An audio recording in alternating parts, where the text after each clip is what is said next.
Hello and welcome to the Tifo Football Podcast. I am Joe Devine and today I was delighted to be joined by Uri Levy, who came all the way from Jerusalem, not just to see me, that would be crazy. He came for a few other things, but he was in London for a little bit and he was gracious enough to make time for us here. So we had a good chat for quite a long time, about an hour and 20 minutes or so. So I hope you enjoy it. Uri is the editor of Babagol, which is a football website predominantly about Middle Eastern football, but they also cover football in South America and in Asia. It's in the rest of Asia, I should say. It's a really interesting website, and Uri is a fascinating guy. He writes for a lot of other outlets as well. Last year he spent time at 3 major international football tournaments, so we talk a little bit about that. We talk a little bit about football in Israel and in Palestine. We talk about Qatar. It was fascinating. As you can probably tell from listening to this episode, I was enthralled to speak to Uri, so I was delighted that he came. This episode, of course, is brought to you by The Athletic. You can get a 7-day free trial where you can check it all out, and if you decide to stay, you can get 50% off an annual subscription, which works out to be 8p a day. It really is worthwhile. They have so much good stuff. I'm glued to my phone on a Monday because David Ornstein releases his weekly column with all the juicy insight. And beyond that, I tell you, I'm spending a lot of time on the toilet. How about that? Looking at my phone. It's real fun.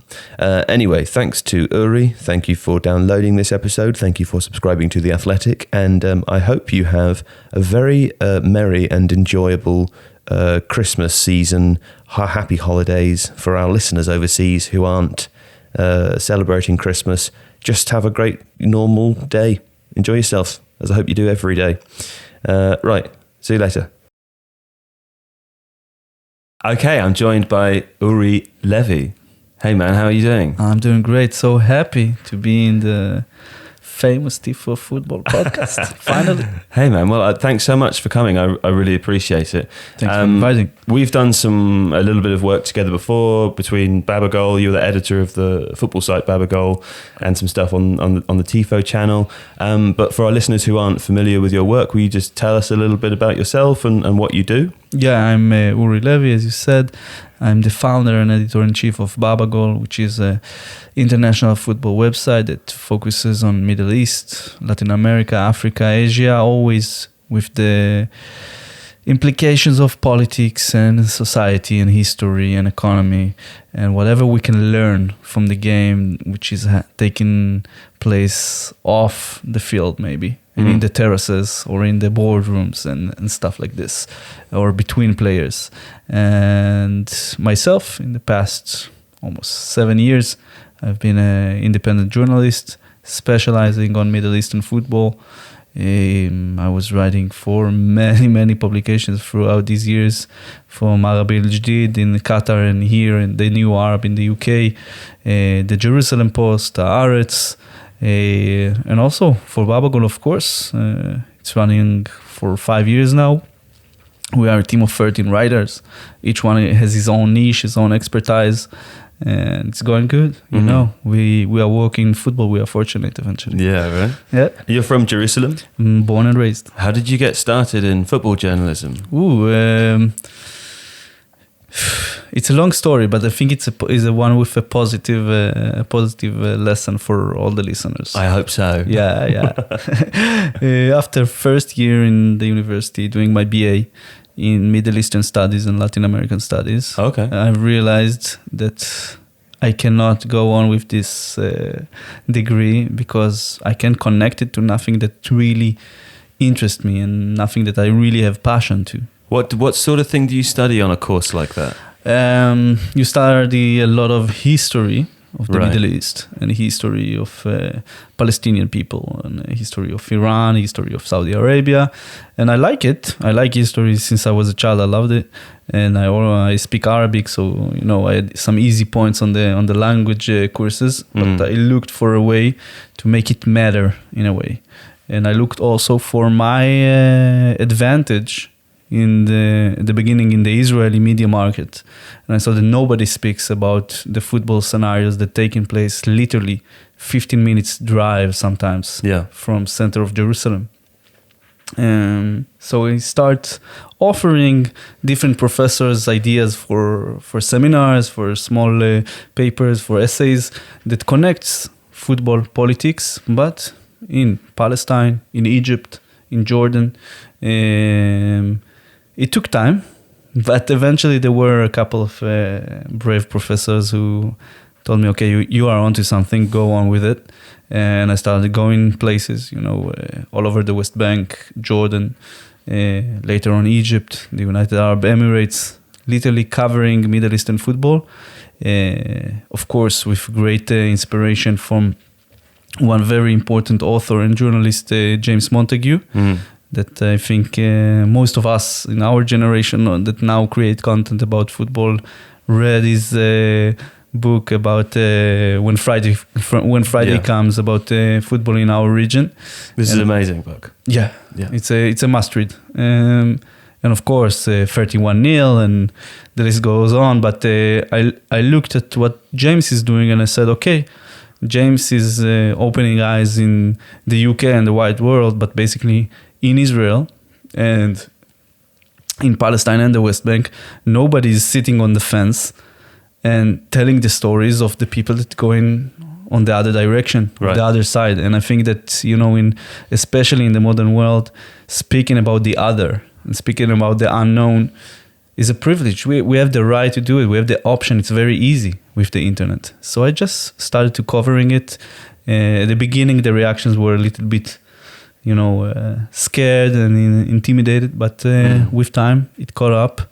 Babagol went big. And what sort of things did you do when you were first starting out? Like, what were you just covering local football matches, or were you talking about, as you say, as the football intersected with politics and the community, or how did you go about it? Do you remember some of the earlier stories? Yeah, the earlier stories, I think it was very funny.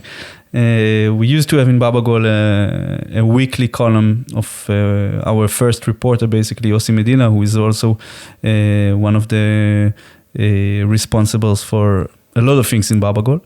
He used to pick every week 3 matches from all over the world. Right. The alternative matches. Yeah. American Samoa, Swaziland, and Guatemala. And it was one Friday. They told me, look, there is a derby in Hebron. Yeah. And I said, oh my God, I must know more about it. And then I started to search the internet for people who write about Palestinian football. Literally, first time using my Arabic skills in terms of football. And then I just discovered a whole new world. I created many connections. And I interviewed someone for information about the match. And he told me that there is an Italian coach who works as one of the coaches of the teams in Hebron. So I interviewed this guy. I went to Hebron. And my grandfather originally is also from Hebron. And for me, it was like a closure of many circles, because it was first time for me to be in this city and to meet people and to understand many things about my grandfather as well. And basically, I did this interview with him, interview that became very viral, both in Israel and Palestine. And then things started moving, and I got many invitations to come and write about people throughout all over the West Bank, from Jenin in the north to Daria and all the southern region. And also Israeli media outlets started to get interested in what's going on there. And then things became, the beginning people told me, what are you doing? Why are you giving stage to terrorists? Or why are you telling the stories to these colonizers and stuff like this? But later on, people understand that this is a great way to learn about culture, to learn what's happening in the same land, because practically it's the same place. And I don't know, I think with the momentum was a good idea. I got to spend a few days, very cool days in Daria, which is like a 50,000 people village in southern side of Hebron. And all you have there is improvised aluminum factories on the side of the road and a football team. Yeah. A football team that for years playing only the village players, like at least 8 of the lineup players must be homegrown players of the team and the village, and there are huge posters in the main roads of the players, and we are talking about something that is in between League 1 to Division 2 level, Yeah. It's something very basic, but the passion is amazing. Right. And the derby matches there are something that one of the most crazy atmospheres in football game that I ever witnessed. That sounds great. Yeah. So I suppose it's interesting, when you're in a region of the world which has internationally renowned conflicts, you would say, and there are huge divisions between groups of people. You hinted at it there that football might be a force in a way that can be used for unity between different peoples. Do you recognize that in Israel and in Palestine and in the West Bank? Because also there are stories to the counter as well, aren't there? I mean, I'm thinking this was with James Montague actually, for a Tifo video. He wrote the story about Mahmoud Wadi, who is Palestinian football striker who was trapped in Gaza for a year when he was supposed to be returning to the West Bank to play football. So there are stories of division as well. Is your impression generally that football can act as a sort of uniting force, or do you fear that tribalism that comes into football as well, tribalism which is a big part of football, your fan group against the opposition's fan group, for example, is also gets in the way of that idea of unity? Because it's quite romantic, isn't it? But yeah. On the grassroots level of it, what's actually happening? That's like everything, you have stories that shows that can prevail on and put unity on the spotlight. And of course, stories like Mahmoud's story, that, by the way, I also interviewed him for articles that were published both in Arabic and Hebrew about the same story. And, we are in a very good relationship. So I think that, it's not a fair situation. And I imagined that we will get to this spot maybe later in the conversation, but sorry, I brought it all forward. I will say it. We are in a problem, and our problem is definitely not Mahmoud's fault, and it's definitely not mine fault or Babagul's fault. Sure, yeah. And our biggest problem is that still in 2019 we live in a world where conflicts, as the Israeli-Palestinian conflict, is a crazy money machine. Someone makes money out of the situation. So, and peace at the moment doesn't seem profitable to any of the people in power from both sides. So basically, we are paying the price for something that could be maybe the most amazing place in the world and the most vibrant and kicking football scenario that I can even think of, because everything is so rooted with politics and identity and society that I think, we all the time playing this imaginary game between us about a united league of all of the Jewish and Muslim team and stuff. But I think, what I do, I decided in one point, after a lot of people try to or criticize my work or said that I'm giving stage to terrorists or I'm cooperating with the occupation. You cannot make, in this situation, you cannot make everybody happy with what you do. There will be. So I say, I have this theory of circles. Okay, I decide to tell Mahmoud's story, or I decide to tell the story of Shabab Daria, and to open eyes to one person who reads it or watch it in a Tifo video, for example, if we decide to cooperate. Okay, so suddenly this person sees this conflict, or people who are actually living and working and being active within the conflict in a different way. So I widen the circle in a way, because in my circle, for me, it's not important if you are an extreme, an ultra fan of La Familia, the right-wing group of fans of Beta Jerusalem, or, people from fans of Shabab Rafah from Gaza.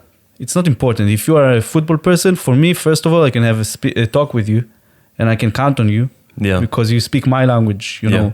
I speak Hebrew, I speak Arabic, I speak French, I speak Spanish, I speak English. But first of all, I speak football.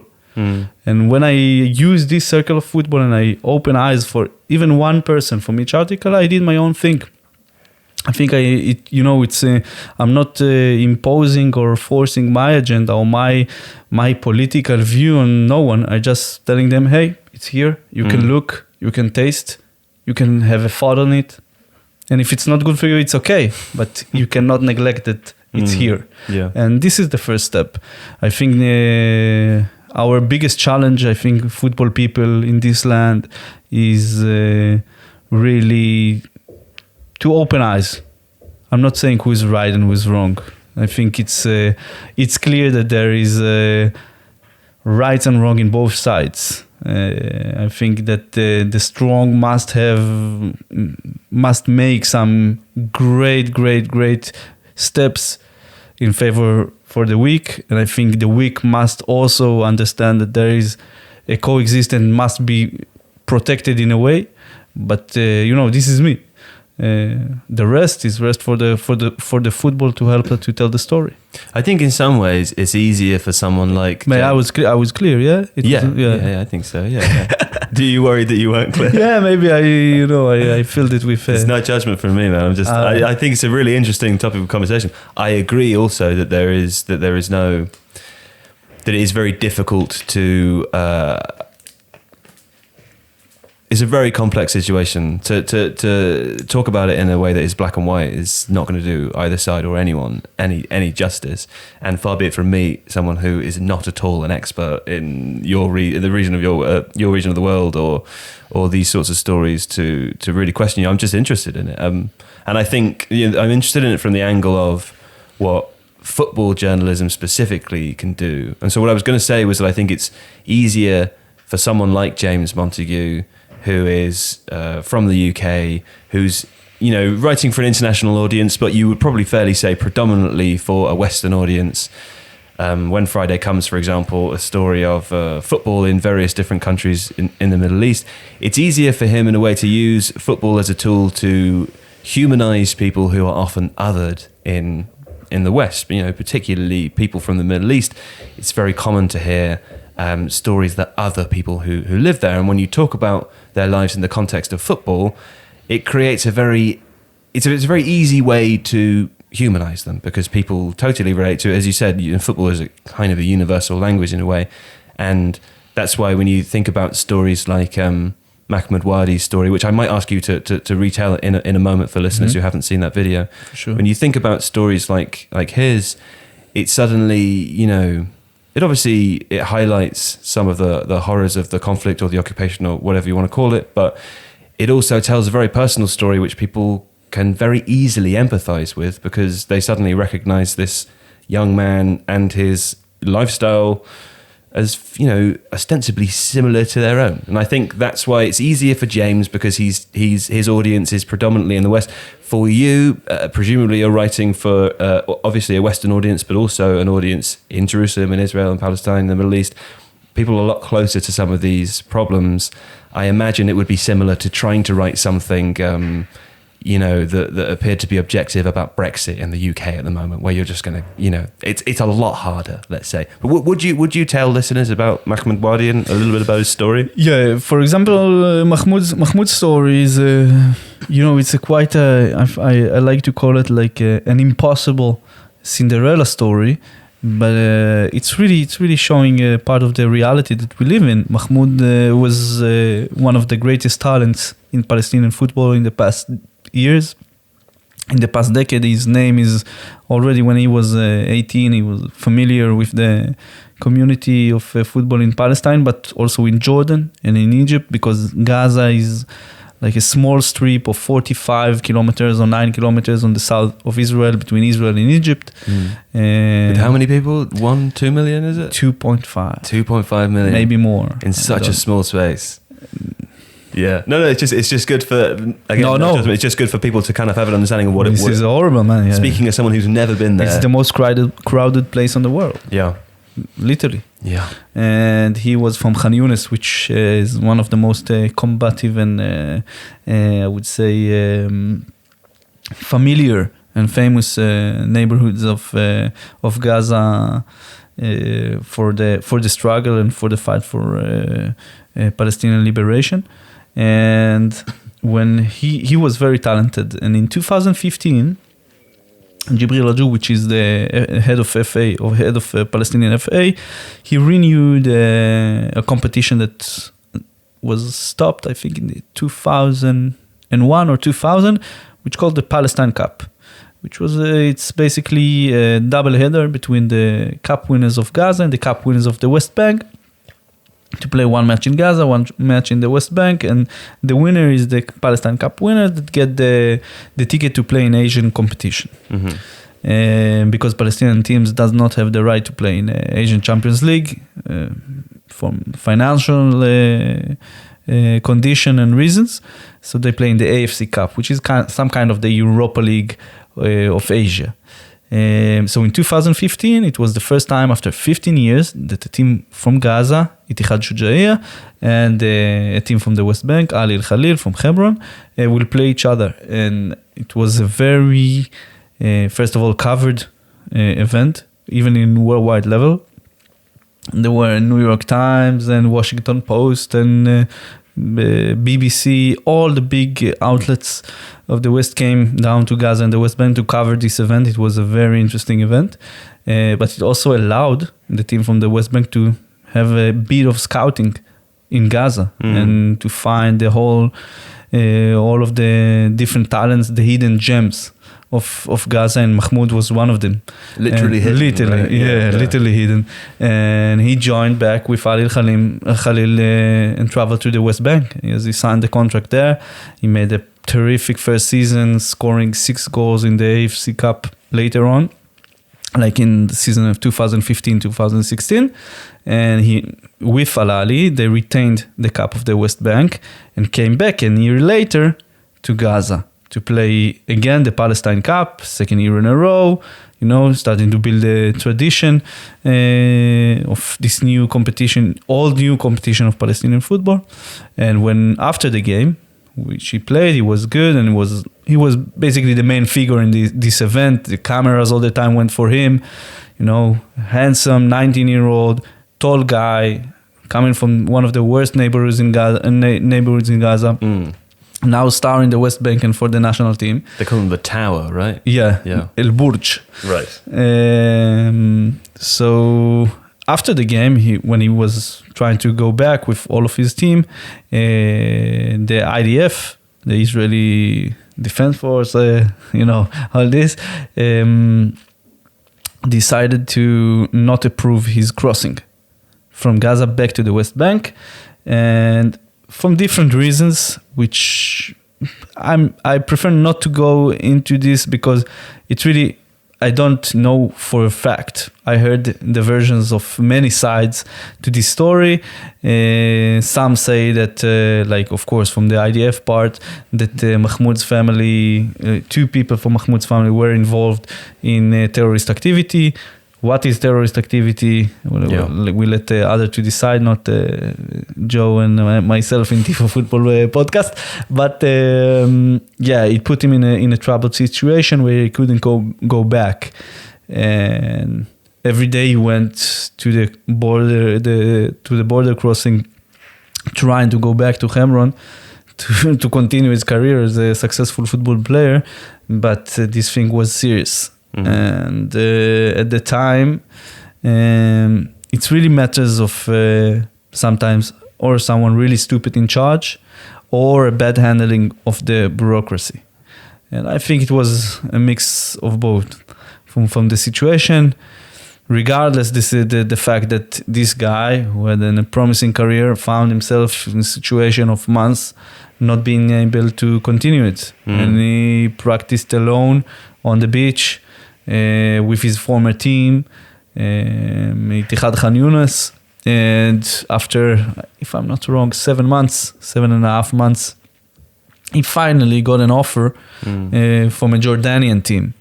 So from a Jordanian team, it doesn't literally need to go back through Israel. He can just wait for the Egyptian crossing to be open and then from Egypt to go to Jordan. Yeah. And this is what eventually happened. He waited another month to the Egyptian border crossing to open from Gaza, and then he went to Jordan. Finished the season as the runner-up for the top scorer there. And right now he's a successful career in the Egyptian league with El Masri, maybe the third biggest club in Egypt. Right. So it's an impossible Cinderella story that tells a lot about the occupation, tell a lot about Gaza, tell a lot about Israel, and football in the region. That's why I like the story, because, as I say, without even really having to get into the heavy politics or the details of it, not only does it sort of tell you a little bit about what it might be like to live in this area of the world, be this person, be this religion, be this colour, whatever it is, it also has a quite, reasonably nice ending. So it's not super depressing. And he's playing for the international team as well now, right? Indeed. So that's nice, yeah. Okay. It is difficult to talk about, though, right? Isn't it, Uri? In English... I don't mean to put you on the spot, but I can see that at times you're uncomfortable a little bit talking about trying to find the right way of putting it, presumably for fear of being criticised by one person or another, right? Exactly, but I think I don't want to give our listeners something that won't be objective. Mm-hmm. Of course, I have my own opinion. Sure. But I want to give them the appetizers to go and watch the video, read James' interview with him maybe, or I don't know, and get their own taste about this story. That it's not comfortable. Yeah, not always it's comfortable, because again, I'm trying to remain objective, to remain neutral as I can, but on the same time interesting, because it's very interesting. It's an unenviable position, I would say. It's a tough thing that you're setting yourself out to do right now. No, but I'm comfortable, man. Don't worry. Yeah. Hello, little break in proceedings here for me to tell you that this episode of the Tifo Football Podcast is brought to you by The Athletic, the best place to read about football online. Also, the best place to listen to stuff about football online. I'm talking about podcasts, friends. I got 3 to tell you about here. The first is The View from the Lane. Jack Pitt-Brooke and Charlie Eccleshare are joined by a host of guests to bring you all the very best coverage from inside Spurs. Tune in every week for big-name guests, breaking news, and the best insight you'll find on Tottenham Hotspur. Very exciting. The second, On the Ball. Michael Bailey is joined by a host of guests to bring you all the latest insight from Norwich City every single week. Hear interviews from big names inside the club that you won't get anywhere else. And third, but certainly not least, is the Phil Hay Show. Phil Hay joins Dan Moylan to bring you expert insight into the goings-on at Ellen Road every single week, plus breaking news and big-name interviews, including the manager himself. Dun, dun, dun. The best news, folks, is that these podcasts are free to listen to for all, which is fantastic. You can start listening straight away. Just search for those on your favored podcast provider, Apple, whatever it is. You know best, but they'll be available for you. However, if you want to supplement those listenings with fantastic readings, you should visit theathletic.co.uk/Tifo. There you'll get a 7-day free trial, so you can check it all out. If you're not happy with it, bugger off, that's cool. I'm sure you will be happy with it though, and therefore you will be delighted to hear that you get 50% off an annual subscription, which works out at what? I hope you all know by now. It's 8p a day. 8p a day. 8p. I should write a song about 8p a day. In fact, I might do that over Christmas. I've got some time. The 8p a day song. Anyway, thanks for listening, and back to Uri now. Hey, listen, I was saying to you earlier, I watched the documentary. I've momentarily forgotten what it's called. Forever Pure. Forever Pure. I watched Forever Pure this morning. You referenced the team already, and the what was their fan group called? La Familia. La Familia. Yeah. Can you tell me a little bit about that story? 'Cause it's a fascinating documentary. I don't know how much of a real insight it is. Obviously, it's all I know about this situation. Is having watched this film. Mm-hmm. But will you tell listeners what the film is about and a little bit about it? Yeah, for sure. So Forever Pure is a movie about a very intriguing story about Beitar Jerusalem, one of the most maybe the most popular club in Israel. Are they the most popular? Yeah, maybe now they are the second after Maccabi Tel Aviv, but they are a huge club in terms of fandom. Lots of people from the government supported them, right? That's what the documentary says. Yes, in a way, but again, I will put a large... Correct me when I'm wrong. Yeah, it's true. But you said that Netanyahu was a sometime fan. True. But many politicians from the right side of the map find themselves in a very interesting coincidence, suddenly die-hard fans of Beitar Jerusalem. Because of the fan base. Exactly. Who are more likely, presumably, to vote for those politicians. True. Okay. The documentary also said that a series of the mayors had been Beitar fans. True. Back in the day, this story is taking place in 2013. When for the first time in history, the president of the Beitar Jerusalem basically signed 2 Muslim players. Now, for the listeners who are not familiar with this club, Beitar never ever signed an Arab Muslim player. Mm-hmm. And it's an issue that is probably one of the ugliest I think that there are in world football, especially when now I will explain the origin of this club. People will understand how twisted and how dangerous and it could be to mark someone as pure evil for many years. Mm-hmm. And when I watched Forever Pure, that tells the story of the 2 Chechen Muslim players who signed in Beitar in 2013, and basically this movie enjoy maybe the best football materials to tell a story. Yeah.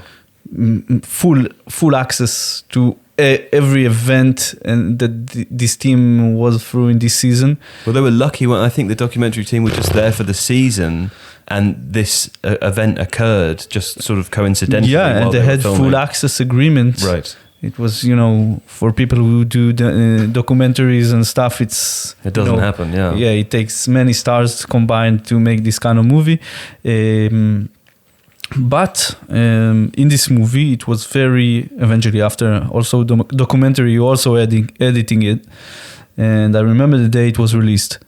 And as a Jerusalem born and raised, and we just spoke now about Palestinian football and someone who I can define myself as a great ambassador of both football scenarios, both Palestinian and Israeli, mm-hmm. both scenarios who I endorse, both in my work and also in Babagol.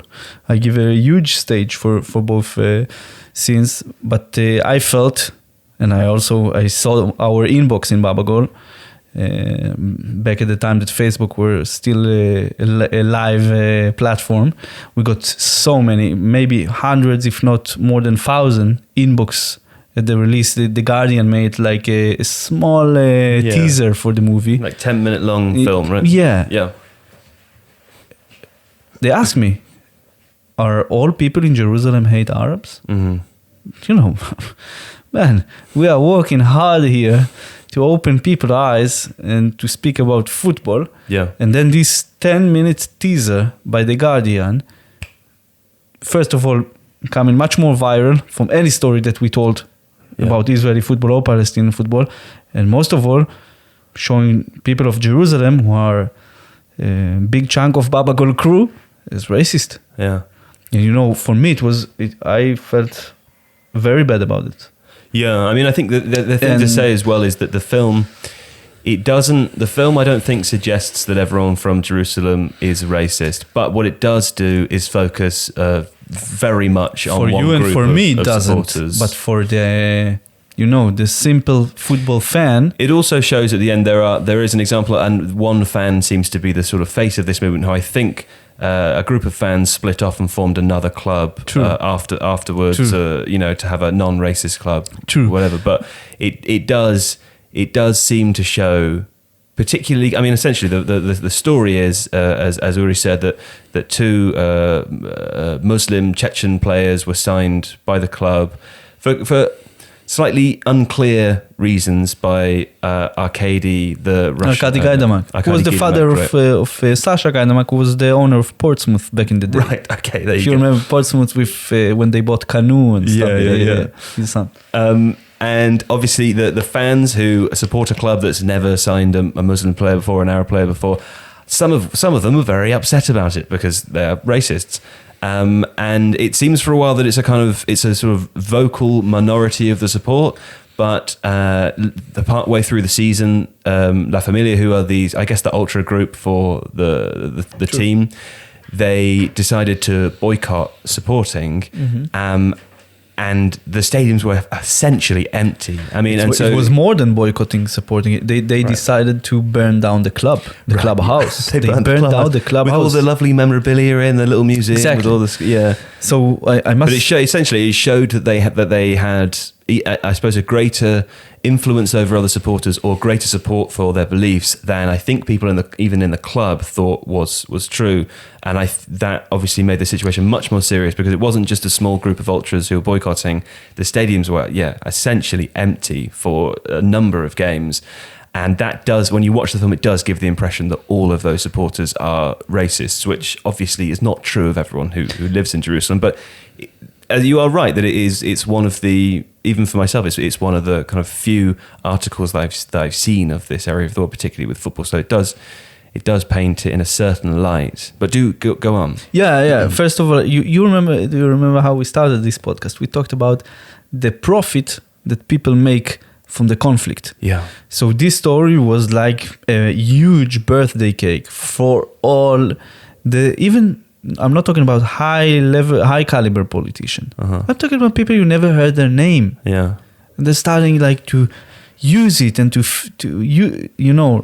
fueling this story and using the flames, make them larger and larger to make themselves a name of a right-wing politician, a notable right-wing politician, supporting the extreme fans who basically even the club didn't want any connection with them anymore. Yeah. And back in the days, I think, it was 2 years later that Manuel Veth, who is the he's the editor-in-chief of Football Grad, asked me to write a piece on this story as an answer to Forever Pure, to give the local view on the story. Yeah. And we did it, Yossi and me.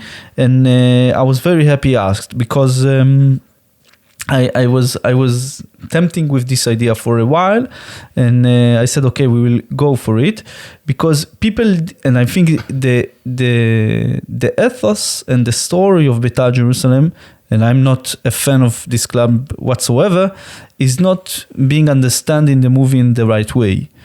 Beitar was, until the end of the 70s, a non-club. It wasn't even the biggest club in Jerusalem.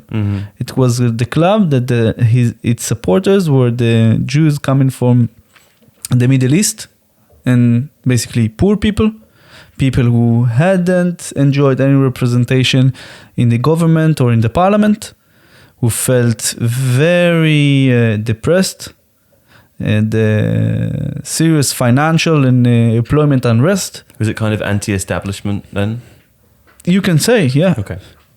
I think in the movie, one of them is one of the politicians there who are interviewed in the movie is saying this. I think it's Avigdor Lieberman.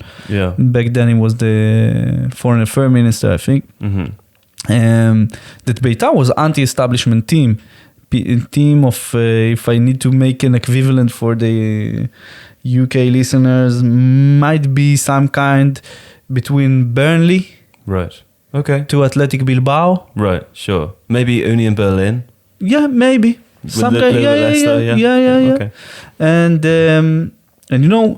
things in Israel changed politically. In 1977, for the first time ever, there were a right-wing government who took a place who back until then was almost 100% socialist in the way it's functioning, into capitalism and much more clear nationalistic view.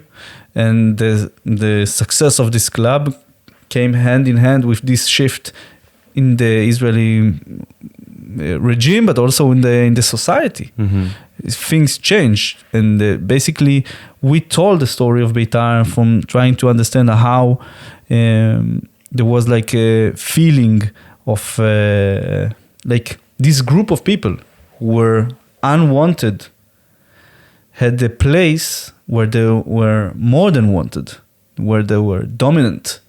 And then when it combined with football success, they became the most popular club in the country. Because everybody wanted to identify with this.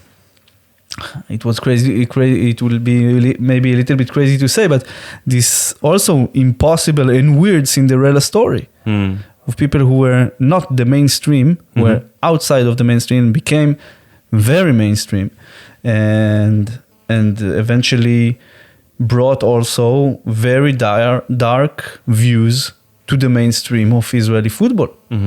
And for many years, the media pointed Beitar Jerusalem fans, regardless which group, La Familia or not, and said, you are racist, you are crazy, you are ugly, and you are bad.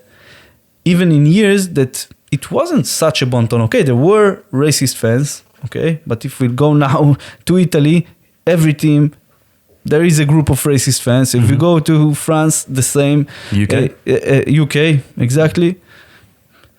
Chelsea, whatever. And for years, they marked only them. Even if there were incidents with other teams, it didn't make the same headlines. But when the terms racism and Beitar Jerusalem came together, this is where the media made money. It was viral content. Right. From the 90s. So I think what we've seen in the movie is also, and it's something that I think it's not being discussed in the movie enough, is the role of the media in shaping the image of a Beitar Jerusalem fan and of Beitar Jerusalem as a whole, without neglecting the past, without neglecting the club identity and ethos. But of course, you need to show the full picture. So when Joe watch this movie, he can say, okay, I know that this is the case, but I know there were several reasons for the background. So you want more historical context. Always, man. Historical context is a must. Someone might listen to that and say, well, the club signed 2 Muslim players, and then all the supporters stopped coming to games, and some of them burnt down part of the club. What is there to defend? Of course, there are historical reasons, and there is a context for these things happening. But at the same time, that's true of everything. And where do you draw the line? No, totally. I hope it's not. I'm not that person. No. Someone. I'm not. You're not getting me wrong for supporting these kind of things. Not at all. Well, the point I'm making is that it is difficult to be nuanced when it comes to conversations like this, because there is always going to be someone who's going to take offense to what you say and be very critical. Again, another reason why I don't envy the position that you're in and the job that you're trying to do, attempting to be objective about a story like this or Mahmoud Wadi or whatever it is. That's tough. It is. Yeah. But I feel very comfortable because, again, I hope it was clear. I come, first of all, for football. And if we speak about football, we have a common language. So speak about problems. Okay, man, I grew up in Jerusalem where buses were bombing. And nobody cannot tell me that I'm not from there. I'm from there. So it's easier, and I think it's my duty as someone from this place, a city who is a mix of everything. It's not an easy place to grow up in, and it's not an easy place to live in. But it's my duty and my responsibility to spread the word of, first of all, in this city, everybody are equal if they play football. And it means also thinking, trying a little bit of complex thinking. Nowadays, the common fan has much more info than me and you, when we were kids, for example, and we were basically getting our football info and data from the newspapers, reading these short 200-word boxes about what happened last night because we didn't watch the game because we went to sleep early. We had teletext. Did you have that in Israel? No. Do you know what teletext is? I remember, yeah. That was how I used to sit in the living room watching teletext for football scores that weren't on the TV. And whenever my dad left the room, I'd shout and pretend that the score had changed, and he'd come back. And he grew tired of that pretty quickly. He didn't really like that much. Will you tell me more about yourself then? You just mentioned growing up in Jerusalem this day. What was it like growing up in Jerusalem? What's the football scene like as a kid growing up in Jerusalem? Yeah, so basically the football scene in Jerusalem when I grew up, where I was when the end of the 80s, grew up in the 90s there.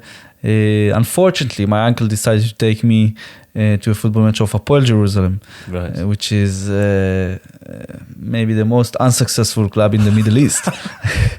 You got your allegiances in early, yeah? Yeah. First match, I was 4 years old, I think, right. 4 years old.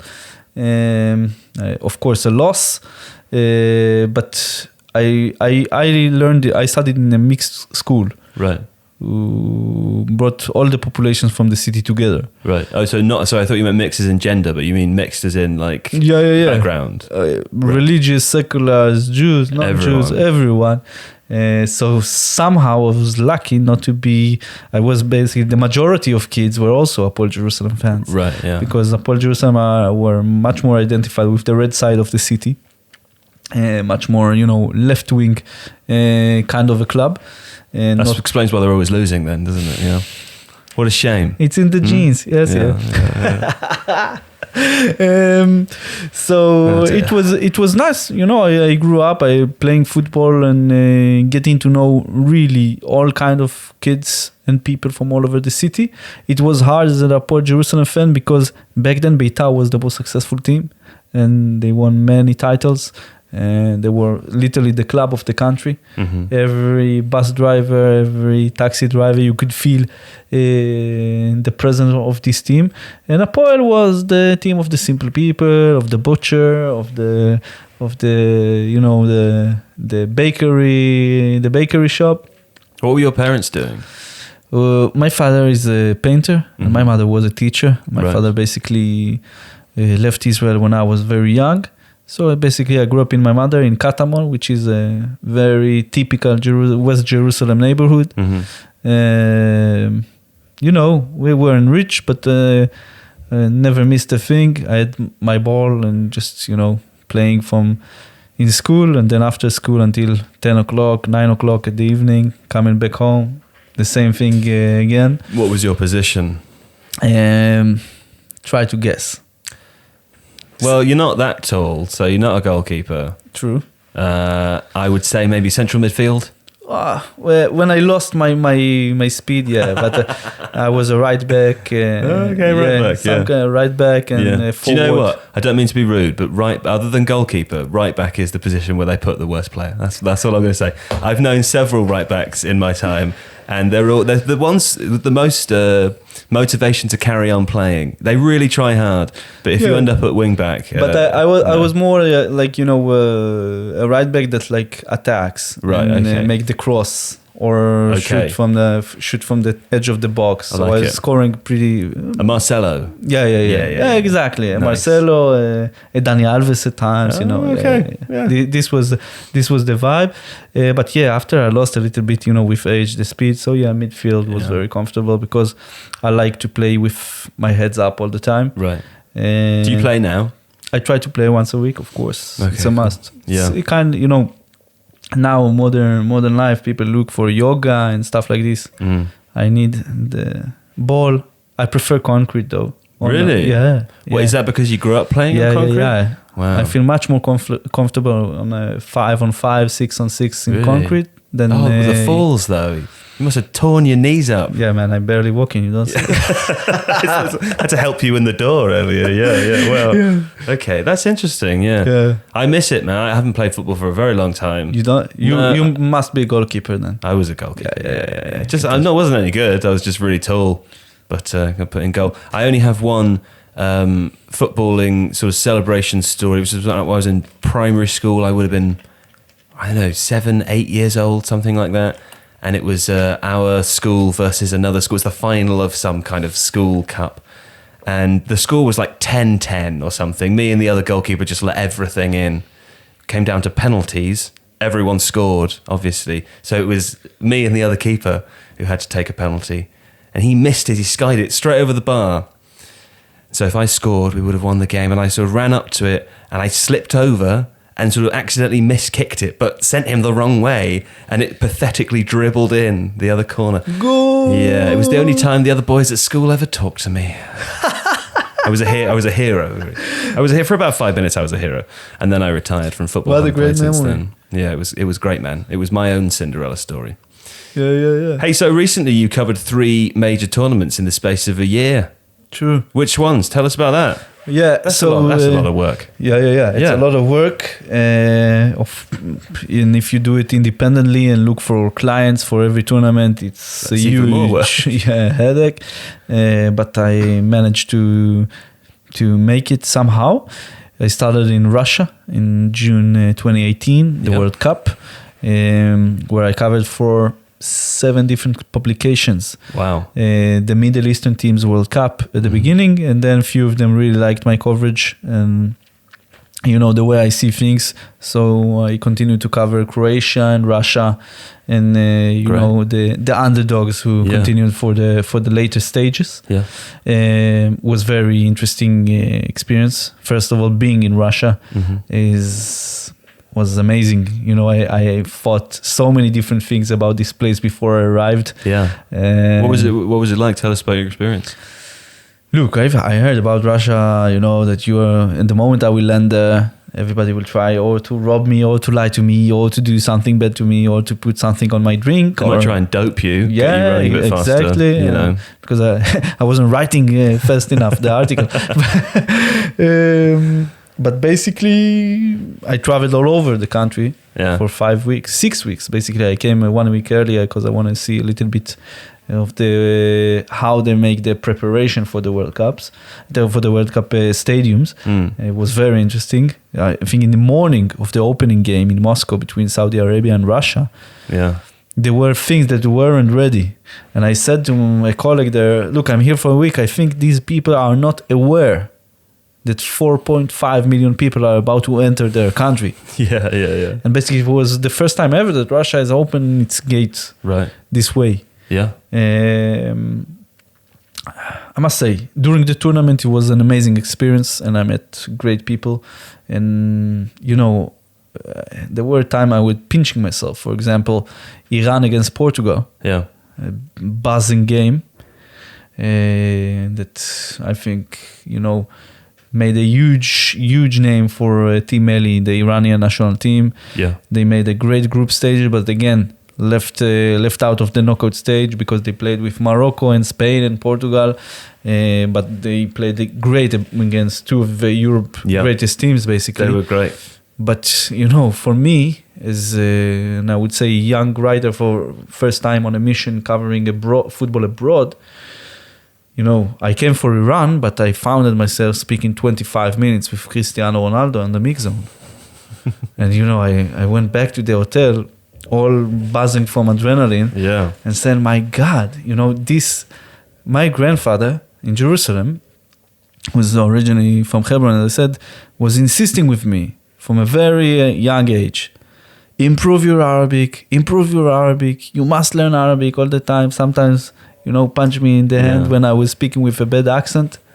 And I think if he wasn't insisting on the Arabic with me, I wouldn't have this language with me. Yeah. And I wouldn't have the guts to use it and to search for Palestinian football writers, to develop this whole niche of Middle Eastern football in Hebrew or in English or whatever, and to go and cover the Middle Eastern team that were record number of 5 in this World Cup with Morocco, Tunisia, Egypt, Saudi Arabia, and Iran. And I wouldn't get to speak with Cristiano Ronaldo about his experience from the group stages, what he think about his opponents, what he think about Iran, what he think about, and you can say a lot of things about football superstars. And, the cliche on Ronaldo is he's so professional. But man, he is so professional. He's answering every journalist, no matter how much time. Everybody's there. All the Portugal team are in the bus. This guy will speak with anyone in the room.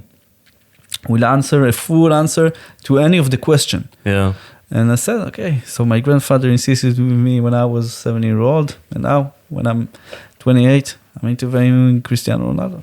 So is your granddad still alive? Yeah, 97. So you got to tell him then about it Yeah, all, of course. Have you thanked him for insisting that you've learned every Arabic? Friday I go and I try, not every. In past years it was more I was more serious about it, but once in a while I go. I make him fish. He really like fish, nice. So I make him fish. Yeah, 97. Wow, it's a grand old age. Yeah, it's a very typical Hebronite age. You know, it's like hard people. You know, very like this. So Russia was great. What were the other tournaments? So after Russia, I basically got the insect for covering football tournaments from ground, because I was amazed by the options and the access that you get as a journalist there. So I made plans to go to the UAE for the Asian Cup 2019. Yeah, and Qatar won, right? Yeah, exactly. And it was fascinating. First of all, because someone who covered Middle Eastern football, it was literally not going to a Middle Eastern country which has border with Israel or Palestine. It was in Egypt, it was in Jordan, it was the UAE in the Gulf. Yeah. First time for me in the Gulf, was very interesting.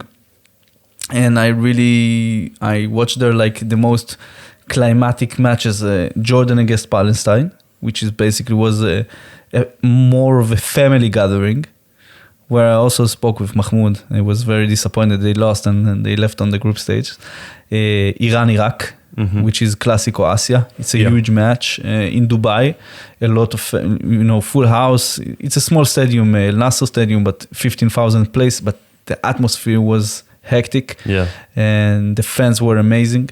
And also I spoke with some legends of Asian football, Yunus Mahmoud and Ali Dai and Mehdi Madivikia and all kind of these names.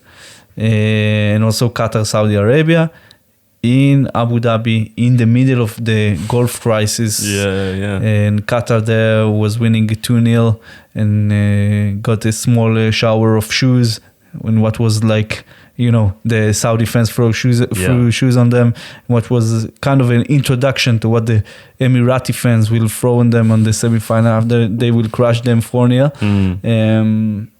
That's an amazing story as well, right? Yeah. Qatar is an amazing story.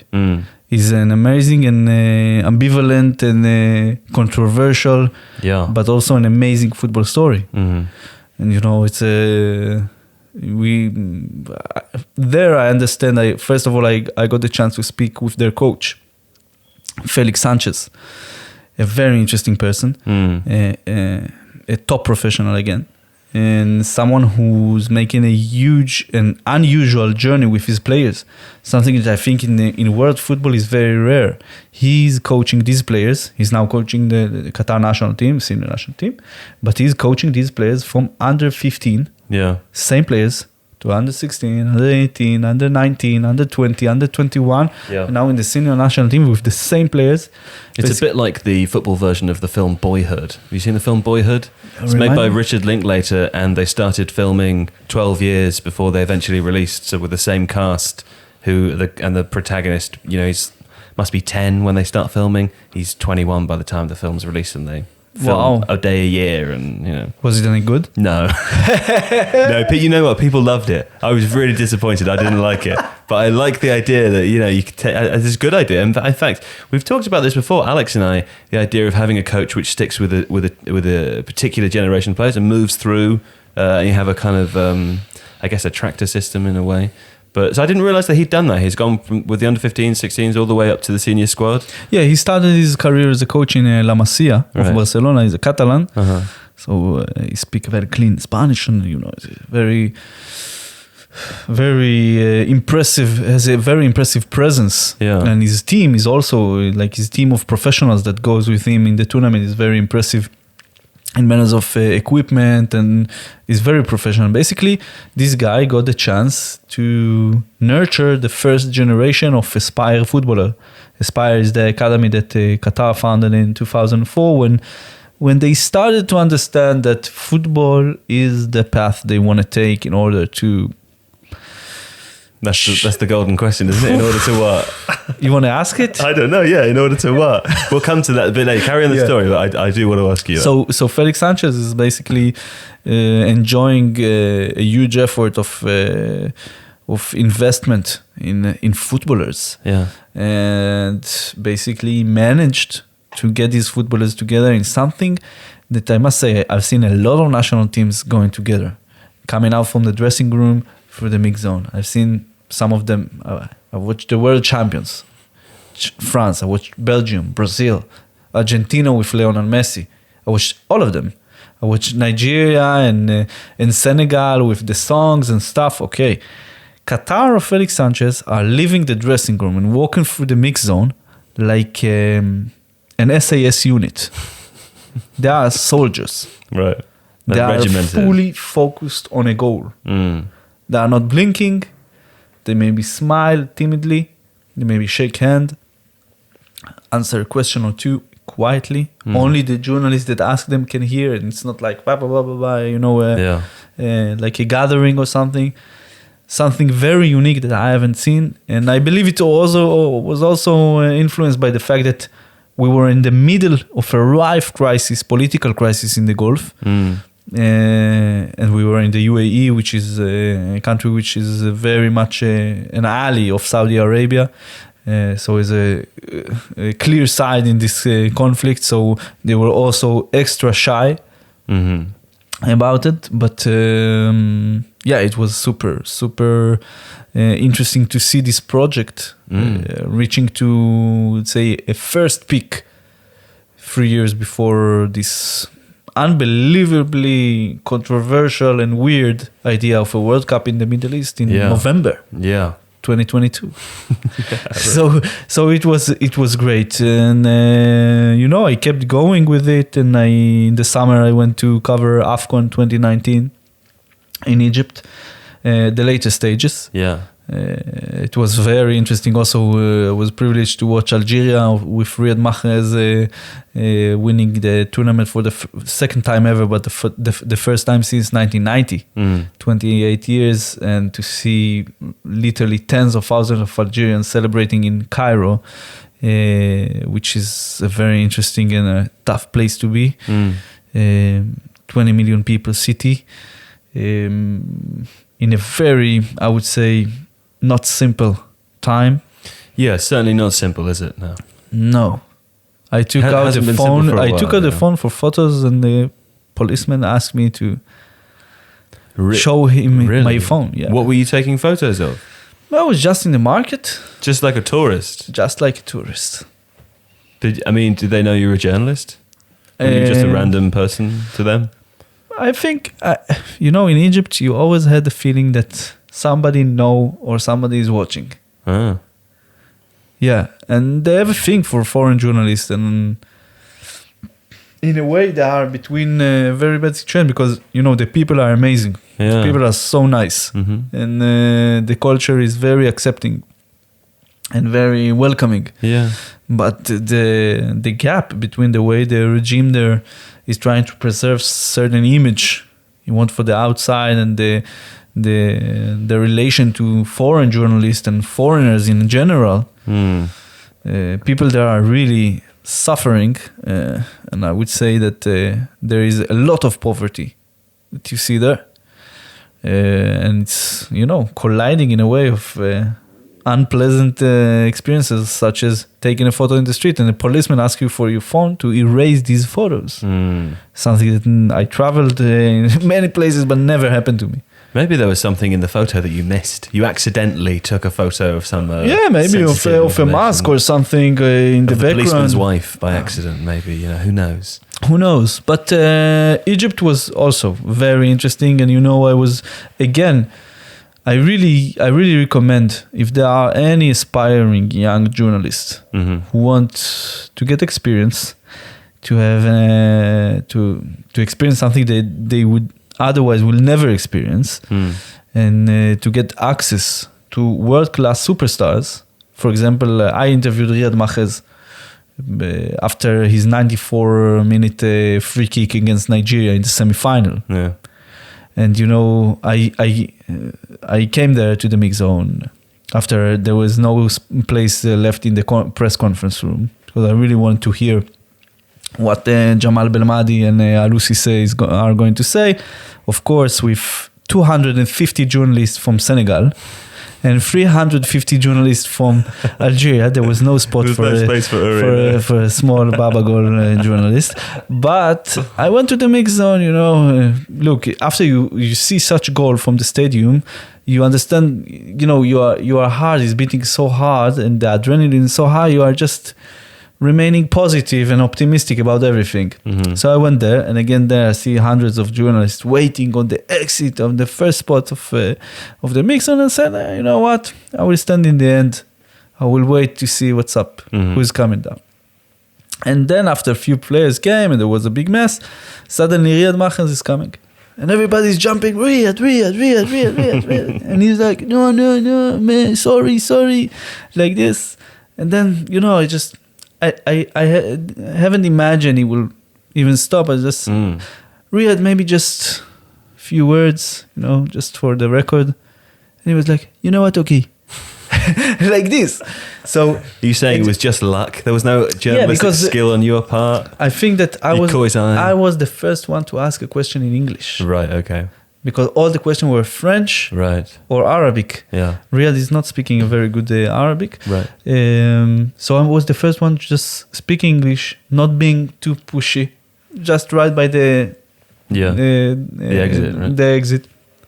So at the moment you say, you know what? Okay, I haven't made it to press the red button of the record, and boom, almost 300 journalists on me, on the signs, on Riyad Mahrez, who fell on the floor and said, okay, it's for everybody, for the people, for the kids. We have a final Friday. We see you all. Bye. And he just got up and ran to the bus. Nice. But it was a nice story, because we said, after it, one Algerian journalist told me, man, almost because of you, we almost injured Riyad Mahrez before the final. So really, it's a good story. Yeah, if there are aspiring journalists to listen to us, go to the Asian Cup. Yeah. Go to AFCON. Try your luck. You think it's easier to get access to those sorts of tournaments, presumably, than the World Cup? Yeah. Of course, work hard on the pre-production. Look for a good publication to support you going there. Because, it's a work, eventually it's a hard work. You are not sleeping for almost a month, but you can get to speak with the best player in the world in their basically most natural and non-official in a way. Yeah, non-staged. Non-staged situation. They are with the national team in Africa, so it's an amazing experience whatsoever, yeah. I feel a bit ashamed that we've spoken for over an hour and I haven't asked you about Qatar, the World Cup yet. Could we talk about that a little bit? You said yourself a moment ago, you were talking about the Aspire Academy, all of the work and all of the funding they've put into football, for what? I mean, what's the take? Yeah. So like, what? Yeah. Why? Well, why? Let's try it this way. How do you see their effort and their investment? I mean, I see it as a kind of there's a few different things. One of them presumably would be with an eye to increasing and aiding the domestic economy, right? I mean, to put Qatar on the international map. Exactly. I think particularly if with the world facing an environmental emergency and crisis, I think it's also pretty clear to anyone with a brain that relying on natural gas or oil reserves or fossil fuels is not a long-term solution. And so following in line, presumably with what some of the other Gulf countries have done, increasing tourism presumably is one of the ways of maintaining an economy. That's just one reason though. That's just one part of it. What do you think? How dare you turn this around and ask me a question? That's not how this podcast works, Uri. I did a good job though, didn't I? Yeah, right. You did. Now you do a better job. Go on.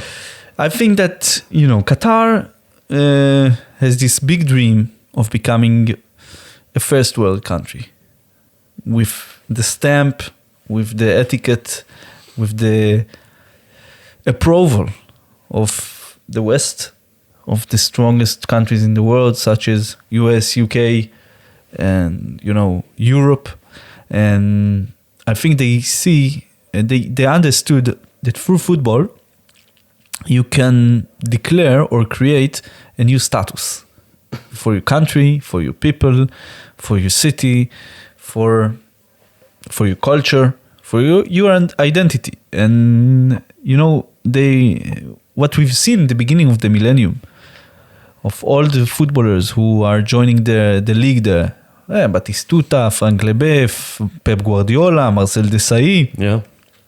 It was only the beginning, because it just took Uri and Joe's eyes. Hey, look, this guy is playing in Qatar now. There is like a league there. Yeah. Yeah, okay, but we haven't paid any attention more than that. Right. Didn't they? They had Maradona and Pele open the first Aspire Academy. Yeah. Appearing together for the first time in a decade or whatever. Yeah. It's big stuff. It's a huge stuff. Yeah. But it wasn't only it. It was just the first among many steps they did. And we talked about Aspire, an academy that there is no other academy in the world with such facilities, with such I would like to call it professional sources. Best coaches in the world probably are, for youth and developing players in the world are working there for years, and they started this plan of Aspire equivalent to the time that they started bringing high profile old players to play there, because while they are attaining the attention for PR or just for changing a little bit the image on what's going on in football there, they were also doing massive work of grassroots that was combined also, of course, with professional work, but also with scouting, scouting all over the world. Yeah. Something that is also quite controversial that we see in the latest Asian Cup. There was a huge problem with that mainly 4 players from the starting lineup, the regular lineup throughout the tournament, were guys who weren't even weren't born there, and their Qatari identity were put in a question mark. Bassam El Rawi, one of the best players in the tournament, is 100% Iraqi, without any Qatari documentation except his passport, with no traces to how he got his passport. Sure. Although, Switzerland have been doing it for years. So. Exactly. And here are we getting to the point, because Qatar is suffering from this massive investment in football in many ways. There seem to be, a sign for ruining the football that as we know it, with a World Cup that's going on in the winter. And we know, I know one of the people I'm maybe more appreciating in the industry, James, is a great critic of this World Cup and on this move of Qatar. But for me, as I see it, and I leave the region, I see it from another side, that basically if you want to have a World Cup in the Middle East, it cannot be in the summer. No, I agree. I mean, personally, I don't, there are lots of things that distress me about the Qatar World Cup, but it being in the winter really isn't one of them. No. I mean, I think the Premier League's kind of disinterest in having a winter break is a bit ridiculous anyway. I like the idea of watching a World Cup around Christmas. I love how stacked out the football calendar is around Christmas in the UK anyway. So exactly, I don't care. That's not what bothers me. Bothers you the workers that they died building the new stadiums. Sure, I mean that's one of the things. Yeah. Of course. I mean that's the main thing. Yeah, the main thing. Yeah. You are bothered also by the bribe that has been paid to host it. But then and again, for the second time here today, I need to highlight the fact that I'm not supporting the death of workers. Sure. But I do understand that, look, hosting a World Cup, even before it arrived Qatar, has a price. Nowadays, with the internet and information, we know the price, what it is to have a World Cup in a place who has no infrastructure to host it. And about bribe, man, we know today that half of the football was corrupted I would say also, but just personally, that bothers me not that much either. I mean, I think, the subsequent investigation showed that pretty much everyone was involved in this. If anything, the corruption at the heart of this whole situation was FIFA anyway, That bothers me less. The crisis with the migrant worker situation, which is not something that started with the World Cup, we should make clear, is what bothers me. And I've had this conversation with James. I've had this conversation. It was a wonderful. I listened to this. It was a great. Thanks, man. Yeah. Also with David Goldblatt, which was really interesting. We talked about this too, and I think my opinion sort of shifts on this. But I think one way of looking at it certainly is that hosting an international event like this and the eye of the world's journalists suddenly being on Qatar and exposing institutions such as the kafala system and obviously the horrific working conditions of migrant workers who are building the stadiums, directly involved in building the World Cup. That was happening before the World Cup was going to be hosted in Qatar. And if the World Cup wasn't being hosted in Qatar, we wouldn't be talking about it in the same way that we are. So obviously you are not supporting the deaths of migrant workers, nor am I, and it's an incredibly complex situation. As I said, my opinion shifts on it all the time. Some mornings I'll wake up and say, this is totally unacceptable. You can't have it. You shouldn't be allowed to host it. That's not fair.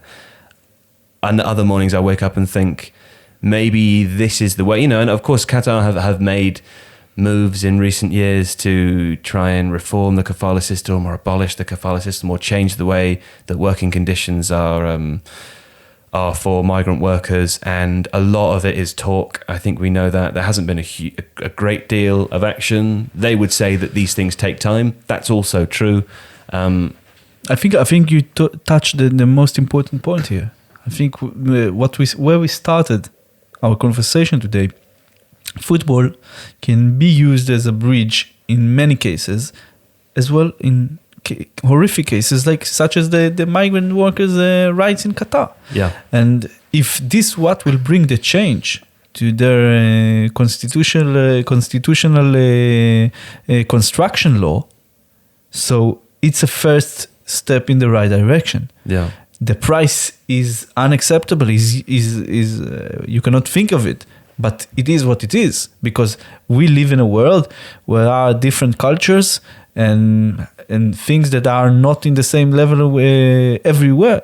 So I do believe that we need to judge this event without forgetting what is taking place in this country. Mm-hmm. But we need to understand that if we want also to help a country change, or if we want this type of culture and phenomena to change and to stop, it's also a way of doing it. Yeah. And we cannot remain indifferent to the fact that basically, okay, it's not our responsibility, it's not football role to save Qatar from its own twisted migrant workers policies. But if it managed to change it, then we already won one battle. Mm-hmm. This is the way I want to look at it, and I think that a World Cup in the Middle East has a huge potential to have a huge impact on the whole region. And we have great food, and we have great people, and we have great culture and music. And I think that one thing as a Middle Eastern person that I feel sorry for, that we will always be viewed for the conflicts that we have. Mm-hmm. We are in the most stressful area in the world for years. We grew up in stress environment. We go to university in a stressful environment. All the time it's either war or a crisis or a financial blockade or a BDS or racism, mm-hmm. or all this. And I think a World Cup in the Middle East is a huge chance and option to change the image, to force the region to change in these exact points that it must change. Mm-hmm. It must go, in a certain direction. That a lot of things in the region do change in this direction already, but they need this push. I think the potential for this World Cup for us, the Middle Easterners, Israelis, Palestinians, Qataris, Saudis, is unbelievable. And I think not seeing this as also a main case about this World Cup is not seeing the full picture. Horrible things are there, and you can never justify death of people for eventually entertainment and sports. But this event has the potential to change the fortune of this region, because maybe people will understand that good things, such as sports, such as worldwide events, can be profitable in this region. And maybe we can have a tournament also in Israel. And maybe it will help to bring a solution between Israel and Palestine, a solution that will be, a profitable and I'm looking for this word that a solution that will works for everyone. Do you mean? Yeah, but also is something that relieving, make everybody believe and feel relieved. Right. Because we are in a constant battle, each country and each nation. A little bit of respite. Exactly. We need it. Look in Lebanon. Look in Iraq. Look, of course, in Palestine all the time. And even in Israel, so many inner conflicts that are not even being discussed in the West. So I think this World Cup is a huge chance for us also to show that we can, and also to create new options for the future. And, if it wasn't clear until now, I'm a big believer of the football religion.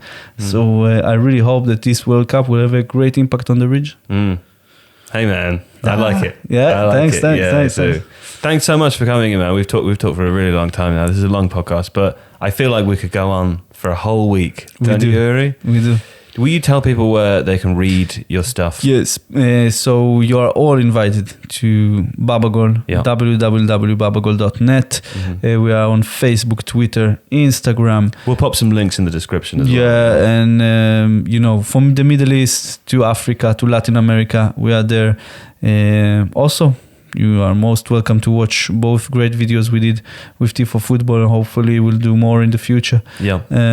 I'll link those two, and I'll also link to When Friday Comes, James Montague's, but he's going to get some free advertising. He's got loads of it on here. See how big James is? He's not here, but he's with us here in the chair.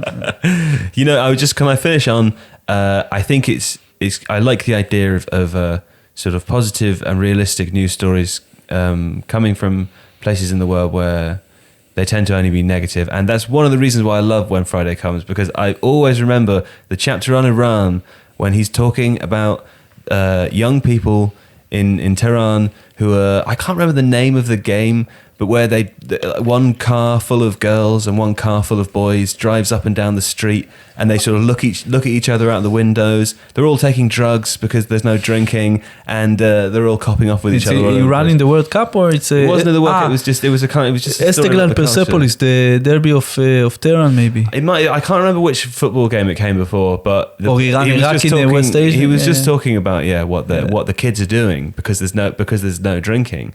And I recognized it as what I was doing when I was a teenager, and what people I know in America are doing when they were teenagers. And it's just the same fucking thing. It's just, in a different place, kind of shrouded by... Yeah. If you don't give people alcohol, they're going to take drugs and they're going to have sex with each other. And people are doing that everywhere. And, it's a great way of empathizing with the rest of the world, I'd say. Yeah. So the message of this podcast has been take drugs and proliferate. have a lot of... No, don't do that. That's do what you want. Do what you want. But I like the idea that you can empathize with people wherever they are. And football is the perfect, I say, tool for understanding people. Yeah, look at the last international break. We sent reporters to cover Palestinian national team against Saudi Arabia for the first time ever in the West Bank. And on the same day, we had a reporter in Beersheba covering Israel national team and its Austrian coach, Andy Herzog, against Austria. Yeah. On the same day, same platform. Do football, don't do drugs. Okay, Uri Levy. I'm so sorry I said your name wrong. No, Uri it's okay. Levy. Uri Levy, yeah. Uri Levy. Babagol, check it out. Links in the description. Thanks so much, man. I hope you'll come back again and we can do this all over again. It's only the beginning, Joe. It's only the beginning. Good. All right. Thank you so much, and we'll be back next week. Goodbye.